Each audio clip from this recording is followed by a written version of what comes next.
Hello everyone and welcome back to the course. In today's lesson, we are going to start putting our hands around three important functions for understanding trigonometry.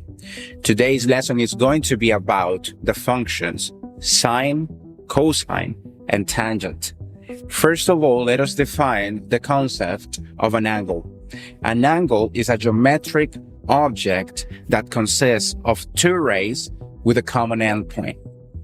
When we measure an angle, we measure the rotation between these two rays. Now, let us consider the following coordinate system. Notice the point 2, 5, meaning that there's a horizontal displacement of 2 and a vertical displacement of 5. And there's an angle generated by that ray and the x-axis. Now, the radius length is r equals the square root of 2 squared plus 5 squared. This can be gotten by generating the right triangle that you just see on the graph. Thus, r is equal to the square root of 29, which is approximately 5.25. Now, we define the function sine of theta as the vertical displacement divided by the radius length. In our case, we have 5 over the square root of 29, which is approximately 0.92. This value has to be interpreted in the following way. The vertical displacement represents 92% of the radius length. Now, there are some important generalities that you need to have in mind regarding the function sine of theta. The first one is that sine of theta is positive when the vertical displacement is positive, meaning when the point is above the x-axis, either in the first quadrant or in the second one. Now, the function sine of theta is an odd function, meaning that sine of minus theta is equal to minus sine of theta. Sine of theta is a function which reaches the values of -1 and 1, and all of the values between them. Now it's time to define the function cosine of theta.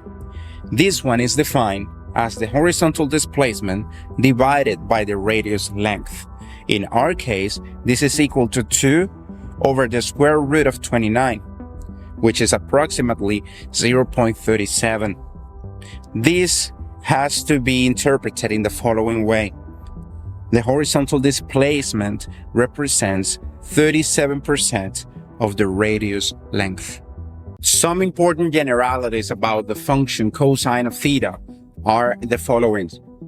The function cosine of theta is positive when this point is to the right of the y-axis, meaning when it is in the first or in the fourth quadrant.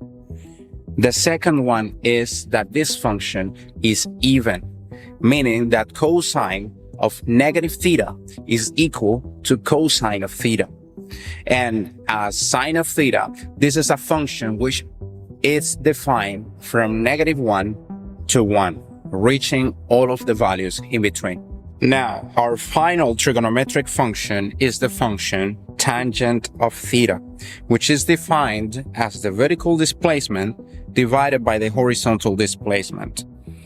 Now, the tangent of theta has to be interpreted geometrically as the slope of the terminal ray.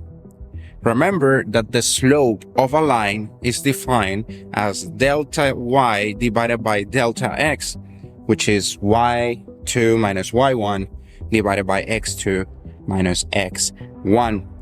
And the function tangent of theta is also defined as the vertical displacement divided by horizontal displacement. So it makes a lot of sense to determine that geometrically, tangent of theta represents the slope of a terminal ray. Now, in our case, tangent of theta is equal to y over x, which is 5 over 2. Thus, tangent of theta is 2.5. Another remarkable thing about tangent of theta is that can be defined in terms of the function sine and cosine.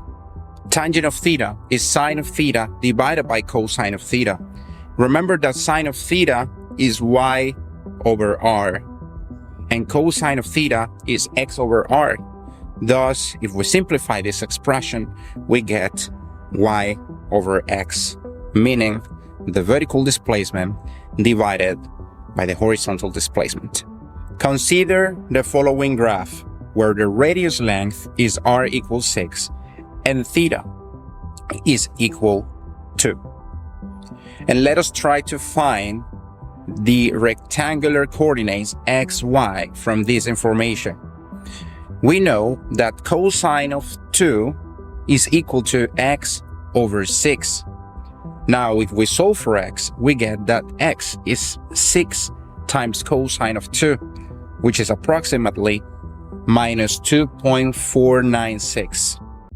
As well, sine of 2 is equal to y over 6, and if we solve for y, we get that y is equal to 6 times sine of 2, which is approximately 5.454. Thus, the rectangular coordinates from the information given, meaning the radius and the angle, is negative 2.496 and 5.454. In general, if the coordinates are given in rectangular form, meaning x and y, then we get the polar information by doing r equals the square root of x squared plus y squared, and theta will be equal to arctangent, the inverse of tangent, of y over x. Now, if the coordinates are given in polar form, meaning r and theta, we can go to rectangular form by doing x equal r times cosine of theta and y equals r times sine of theta. Well, guys, this is all for this lesson. I hope that you learned something meaningful today. Now it is time for you to put your knowledge into practice by solving the following problems. And as always, see you in the next lesson.